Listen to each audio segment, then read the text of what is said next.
Next it is regarding the viability. तो वो micro small enterprises जो बैंक्स के द्वारा इंटरवेंशन करने के बावजूद भी, यानी कि बैंक ने हैंड होल्डिंग स्टेज पर इंटरवेंशन की, ठीक है, जो भी हमने चीज़ें पढ़ी उसके रिगार्डिंग हैंड होल्डिंग की। अब अगर उसके बाद भी वो यूनिट रिवाइव नहीं कर पा रहा, उभर नहीं पा रहा, तो उसके केस में उस यूनिट को सिक यूनिट क्लासीफाई किया जाता है, ठीक है। एंड ये जो सिक यूनिट है, इनमें से जो वायबल या फिर जो पोटेंशियली वायबल यूनिट्स रहेंगे ना, उनको रिहैबिलिटेशन जो पैकेज है वो प्रोवाइड किया जाता है। एंड फर्दर जो ये रिहैबिलिटेशन पैकेज रहता है, जिस डेट को उस यूनिट को पोटेंशियली वायबल या फिर वायबल डिक्लेयर किया गया है, उस तारीख से 6 महीने के अंदर अंदर इस यूनिट के अंदर इस रिहैबिलिटेशन पैकेज को इंप्लीमेंट करना रहता है। एंड फर्दर जो वायबिलिटी का डिसीजन लेना होता है यूनिट का, that should be taken at the earliest, and जल्दी से जल्दी डिसीजन लेना होता है, जो कि 3 महीने से ज्यादा नहीं होना चाहिए। यानी कि जब ये यूनिट सिक हुआ तो उसके 3 महीने के अंदर अंदर ये डिसीजन लेना होता है कि जो यूनिट है वो पोटेंशियली वायबल या फिर वायबल है या नहीं है। Next it is regarding the extent guidelines stipulated, जिनको फॉलो करना पड़ता है before declaring a unit as unviable, यानी कि किसी यूनिट को अनवायबल डिक्लेयर करने से पहले जिन गाइडलाइंस को फॉलो करना पड़ता है उनके बारे में पढ़ेंगे यहां पर। तो फर्स्ट इट सेज एक यूनिट को अनवायबल सिर्फ और सिर्फ तब डिक्लेयर किया जाना चाहिए जब जो वायबिलिटी स्टेटस है उसका प्रमाण किससे मिला है, वायबिलिटी स्टडी से मिला है। यानी कि वायबिलिटी स्टेटस का जो एविडेंस है that is from the viability study. लेकिन उन माइक्रो एंटरप्राइजेस के लिए, उन माइक्रो मैन्युफैक्चरिंग एंटरप्राइजेस के लिए जहां पर जो इन्वेस्टमेंट है प्लांट एंड मशीनरी में वो 5 लाख तक की है, या फिर वो उन माइक्रो एंटरप्राइजेस के लिए जो सर्विस सेक्टर से रिलेटेड है जहां पर जो इन्वेस्टमेंट है इक्विपमेंट की वो 2 लाख रुपए तक की है, वहां पर जो ब्रांच मैनेजर है वो वायबिलिटी के ऊपर डिसीजन ले सकता है, लेकिन जो अप्रूवल लेना पड़ेगा वो नेक्स्ट हायर अथॉरिटी से लेना पड़ेगा, नेक्स्ट हायर अथॉरिटी से लेना पड़ेगा, ठीक है। यानी कि अदरवाइज क्या रहता है कि वायबिलिटी स्टडी की जाएगी, उसके बेसिस पर अगर तो एविडेंस है कि जो यूनिट है वो वायबल है या नहीं है तो उसके बेस पर आप डिक्लेयर करेंगे, ठीक है। लेकिन जहां पर जो माइक्रो एंटरप्राइजेस हैं, जहां पर मैन्युफैक्चरिंग से रिलेटेड है एंड प्लांट एंड मशीनरी में जो इन्वेस्टमेंट है वो 5 लाख रुपए तक है, एंड जो माइक्रो एंटरप्राइजेस है जहां पर जो इन्वेस्टमेंट है सर्विस सेक्टर के केस में, सर्विस एंटरप्राइज के केस में वो 2 लाख रुपए तक की है, वहां पर जो वायबिलिटी का डिसीजन होगा वो ब्रांच मैनेजर के द्वारा लिया जा सकता है, लेकिन उसका अप्रूवल लेना पड़ेगा from the next higher authority. जो नेक्स्ट हायर अथॉरिटी है वो ऐसा डिसीजन एंटरप्राइज के प्रमोटर्स को एक मौका देने के बाद ही डिसाइड करेगी। यानी कि जो भी एंटरप्राइज है जिसके बारे में डिसीजन लिया जाना है कि वो यूनिट जो है वो अनवायबल है, वो प्रमोटर्स को उस एंटरप्राइज के कम से कम एक मौका देगी, जिसके बाद ये डिसीजन जो है उनके द्वारा वो लिया जाएगा, यानी कि अप्रूवल उसके बाद दिया जाएगा सैंक्शनिंग अथॉरिटी के द्वारा। Then it is regarding for unviable sick units with credit facilities of ₹1 crore and above, जहां पर जो अनवायबल सिक यूनिट्स हैं एंड क्रेडिट फैसिलिटी जो है वो 1 करोड़ या उससे ज्यादा अमाउंट की हैं, वहां पर एक कमेटी बनाई जाएगी जिसमें सीनियर ऑफिशियल्स रहेंगे एंड वो इस तरह के प्रपोजल्स को एग्जामिन करेंगे। जो ये कमेटी अप्रोच रहती है बेसिकली डिसीजन जो क्वालिटी है उसको इंप्रूव करता है, क्योंकि यहां पर आप बेसिकली जो मेंबर्स हैं उनकी विजडम का इस्तेमाल करते हैं कलेक्टिव वे में, खास करके जब हमने रिहैबिलिटेशन प्रपोजल्स के साथ डील करना हो। एंड फर्दर जो भी डिसीजन रहेगा इस कमेटी का, हायर अथॉरिटी का, वो प्रमोटर्स को इन्फॉर्म किया जाएगा इन राइटिंग, ठीक है। तो ये क्राइटेरिया है रिगार्डिंग कि जो यूनिट है उसे अनवायबल कैसे डिक्लेयर किया जाता है। Next it is regarding relieves and concessions for rehabilitation of potentially viable units. So banks को यहां पर एडवाइज किया गया है कि वो अपनी बोर्ड अप्रूव्ड जो रीस्ट्रक्चरिंग या फिर जो रिहैबिलिटेशन पॉलिसी है, ताकि जो पोटेंशियली वायबल या viable micro small enterprises units हैं उनको यहां पर रिवाइव किया जा सके। यानी कि बैंक ने अपनी पॉलिसी बनानी है यहां पर रिस्ट्रक्चरिंग के लिए, रिहैबिलिटेशन के लिए। So as per the guidelines जो बैंक्स हैं उन्हें बेस रेट से अंडर लैंडिंग करने की इजाजत नहीं है, यानी कि जो भी इंटरेस्ट रेट यहां पर एडवांसेस के ऊपर लगाए जाएंगे वो अपने बेस रेट से कम नहीं लगा सकते हैं। लेकिन जहां पर लोन जो है रिस्ट्रक्चर किया गया है, चाहे वो टर्म लोन है चाहे वो वर्किंग कैपिटल टर्म लोन है, एंड जहां पर बेस रेट से नीचे इंटरेस्ट रेट जो है यहां पर ग्रांट किया जा सकता है ताकि वायबिलिटी बन सके, ठीक है, तो उसके केस में शेड्यूल कमर्शियल बैंक्स के ऊपर किसी भी तरह की वायलेशन नहीं मानी जाएगी इस चीज को। अदरवाइज अगर आप नॉर्मल केस में देते हैं interest rate lesser than that of the base rate, तो वो वायलेशन माना जाता है, लेकिन यहां पर इस चीज को वायलेशन नहीं माना जाएगा in case of the rehabilitation. Next it is regarding the D classification of a sick unit, यानी कि अगर कोई यूनिट जो है वो पहले सिक यूनिट था, अब वो फिर से हेल्दी यूनिट हो गया, तो उसके रिगार्डिंग उसकी डी क्लासिफिकेशन जो है वो की जा सकती है।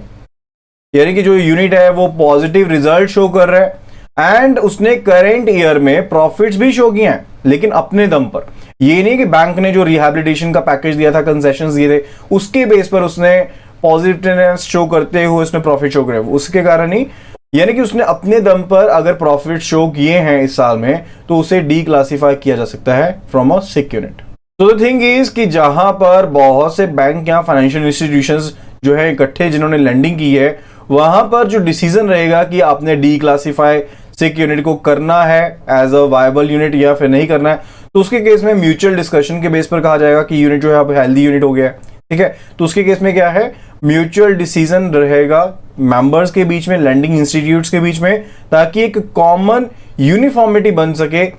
Regarding the decision and regarding the reporting. And further जहां पर कोर्ट केसेस पेंडिंग है या फिर कोर्ट केसेस जो हैं वो प्रोग्रेस में है, ठीक है, तो वहां पर जो क्लासिफाइड सिक यूनिट है उसे तब तक डी क्लासिफाई नहीं किया जाएगा जब तक जो ये केसेस हैं खत्म नहीं कर दिए जाते,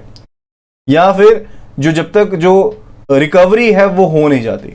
ठीक है। तो दो केसेस पढ़े हमने, एक पढ़ा हमने जहां पर मल्टीपल लैंडर्स हैं, सेवरल बैंक्स हैं, फाइनेंशियल इंस्टीट्यूट्स हैं, दूसरा था जहां पर जो केसेस हैं वो कोर्ट में पेंडिंग है। Next it is regarding MSME डेप्ट restructuring mechanism. Now the thing is कोई भी जो छोटा यूनिट है वो बहुत से रीजंस के कारण वो सिक यूनिट में कन्वर्ट हो सकता है। लाइकवाइज हो सकता है कि जो मैनेजमेंट हो वो सही ना हो, प्रोफेशनलिज्म की कमी हो, या फिर फाइनेंस प्रॉपर ना हो, कोई प्रॉपर एडवाइस ना मिली हो, टाइमली गाइडेंस ना मिली हो। तो लार्ज इंडस्ट्री के केस में प्रॉपर आइडिया रहता है, ठीक है, आपको बिजनेस से रिलेटेड जो भी डिफरेंट इश्यूज होते हैं उनकी अंडरस्टैंडिंग रहती है, लेकिन ये चीज जो है वो स्मॉल एंड मीडियम यूनिट्स के केस में अवेलेबल नहीं रहती है। यानी कि क्वालिटी कंट्रोल के बारे में इतनी जानकारी नहीं रहती है, या फिर एक्सपोर्ट गाइडलाइंस के बारे में इतना पता नहीं रहता है, जिसके कारण बहुत से ऐसे एक्सटर्नल फैक्टर्स होते हैं जिसके लिए वो वल्नरेबल बन जाते हैं। वल्नरेबल का मतलब है कि उनको हानि पहुंचाई जा सकती है, ठीक है, क्योंकि डीरेगुलेटेड एनवायरनमेंट है। डीरेगुलेटेड एनवायरनमेंट में अगर उन्हें नॉलेज नहीं रहेगी इन चीजों के बारे में, तो अल्टीमेटली उनके लिए सर्वाइव करना डिफिकल्ट रहता है। यानी कि बहुत से केसेस ऐसे होते हैं कि जहां पर अगर टाइमली गाइडेंस दी जाए, टाइमली असिस्टेंस दी जाए, तो ये जो यूनिट्स हैं इनको ना सर्वाइव किया जा सकता है, इनको कंटिन्यू किया जा सकता है। एंड फर्दर कोई जो वायबल या फिर जो पोटेंशियली वायबल यूनिट है ना, वो डेप्ट रीस्ट्रक्चरिंग के लिए एक अर्ली स्टेज में भी अप्लाई कर सकता है। तो बैंक को उस केस में कंसीडर करना चाहिए कि उनको जो डेप्ट है, जो रीपेमेंट है, उसको रीशेड्यूल किया जाए, या फिर अगर कोई एडिशनल फंड्स की जरूरत है, डिपेंडिंग ऑन द नीड्स की जो यूनिट है उसकी क्या जरूरत है, उसके हिसाब से उनसे उनके साथ डील किया जा सकता है। तो उसके बेस पर ना गवर्नमेंट ने या फिर हम कहें रिजर्व बैंक ऑफ इंडिया ने डेप्ट restructuring mechanism for the units in MSME sector, इनके लिए गाइडलाइंस दिए हैं। ये प्रूडेंशियल गाइडलाइंस क्या है उनके बारे में भी पढ़ेंगे। तो जितने भी नॉन कॉर्पोरेट एमएसएमईज हैं, इरिस्पेक्टिव की उनका कितना जो ड्यूज है बैंक्स के साथ, वो सभी इसमें कवर्ड रहेंगे। यानी कि सभी के सभी नॉन कॉर्पोरेट एमएसएमईज जो हैं, irrespective of the amount due with the banks, वो इसमें कवर रहेंगे। एंड कॉर्पोरेट एमएसएमईज के केस में अगर वो लोन फैसिलिटीज उन्होंने ले रखी हैं सिंगल बैंक से, तो उसके केस में irrespective of the level of the dues वो इसमें कवर्ड रहेंगे। यानी कि कॉर्पोरेट एमएसएमईज के केस में क्या कंडीशन है कि उन्होंने जो लेंडिंग, जो बोरोइंग की है वो एक यहां पर सिंगल बैंक से की गई हो, तो वहां पर भी कोई लेवल ऑफ ड्यूज के नहीं देखना, उसके अलावा भी यहां पर उनको कवर किया जाएगा। फर्दर वो सभी कॉर्पोरेट एमएसएमईज जिनके पास फंडेड या फिर जो नॉन फंड बेस्ड लोन्स हैं, फंड बेस्ड या फिर जो non fund based loan amounts हैं, जिनका आउटस्टैंडिंग जो अमाउंट है वो 10 करोड़ से कम है, वो भी इस गाइडलाइंस के अंडर आते हैं, ठीक है। तो वो सभी कॉर्पोरेट एमएसएमईज जिनके जो फंड बेस्ड या non fund based facilities banks के पास चल रही है, जिनका अमाउंट आउटस्टैंडिंग अमाउंट 10 करोड़ से कम है, अप टू 10 करोड़ है, जिन्होंने मल्टीपल या फिर कंसोर्शियम बैंकिंग अरेंजमेंट के अंडर ये फैसिलिटीज ले रखी हैं, वो भी इन गाइडलाइंस के अंडर कवर होते हैं। फर्दर जिन अकाउंट्स में विलफुल डिफॉल्ट है या फिर फ्रॉड है, वो यहां पर रीस्ट्रक्चरिंग के लिए एलिजिबल नहीं है। फर्दर जिन अकाउंट्स को बैंक के द्वारा लॉस एसेट क्लासिफाई किया गया है, वो भी रीस्ट्रक्चरिंग के लिए एलिजिबल नहीं रहते हैं। द नेक्स्ट साइड कि जहां पर जो केसेस हैं that are related to BIFR cases, that is board for industrial and financial reconstruction basis cases हैं, तो वहां पर ये जरूरी रहता है कि जो भी फॉर्मेलिटीज हैं उनको कंप्लीट कर लिया जाए। एंड अप्रूवल किन से लेना पड़ेगा? BIFR से भी लेना पड़ेगा अप्रूवल, ताकि उससे जिसके बाद जो है जो पैकेज है उसे इंप्लीमेंट किया जा सकता है। यानी कि जहां पर BIFR से रिलेटेड केसेस हैं वहां पर जो भी फॉर्मेलिटीज है बैंक को कंप्लीट करनी पड़ेगी एंड BIFR से अप्रूवल लेना पड़ेगा, जिसके बाद ही प्रोजेक्ट को पैकेज को इंप्लीमेंट किया जा सकता है। तो सभी नॉन कॉर्पोरेट MSMEs इसमें कवर्ड हैं। फर्दर जो कॉर्पोरेट MSMEs हैं जो सिंगल बैंक से किसी लोन फैसिलिटी को एंजॉय कर रहे हैं, वो भी इसमें कवर्ड है। फर्दर जो कॉर्पोरेट MSMEs हैं जिन्होंने कंसोर्शियम बैंकिंग अरेंजमेंट के तहत या फिर मल्टीपल बैंकिंग अरेंजमेंट के तहत जहां पर फंड बेस्ड या फिर जो नॉन फंड बेस्ड फैसिलिटीज हैं 10 करोड़ रुपए तक की हैं, वो भी इसमें कवर्ड हैं। विलफुल डिफॉल्ट या फिर फ्रॉड वाले जो पर्सन है वो इसमें कवर नहीं होंगे,